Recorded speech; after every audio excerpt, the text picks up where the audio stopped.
sin jaalladha hamman jedhu caalaattan si jaalladha. Kun kennaa jaalalaa naaf baree hadharraa jaalallee koo qarree kan caaltu hundarraa. Guyyaan si bareerraa na boojiite qalbii maraatuman ta'ee qabiitii na dhaabii. Walakkaa onnee kee keessatti na qabii na keessa jiraadhu jidduu onnee kootii. Rabbi sinaaf kennee ani soo kan keetii. Ujummoo dhiiga kootii yaa ogeettii jaalalaa si malee dhibeen kan koo takkaan qabu malaa.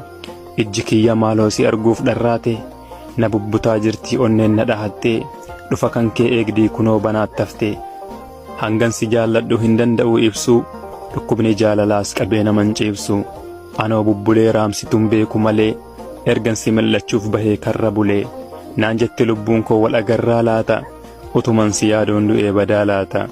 Maaliinuu si faarsee yoomin quufe ani du'ee baduun gaabbu'an si argannaani. Na fudhu hirkoo koo hin fagaatin narraa na faana jiraadhu baraa hanga baraa. Sittaasa unquufu achii na maraachaa keessa kan koo waadee na gubee garaachaa. Sagalee kee dhabnaan lafti natti hin tolu ofitti na aarsa namaa waliin galu.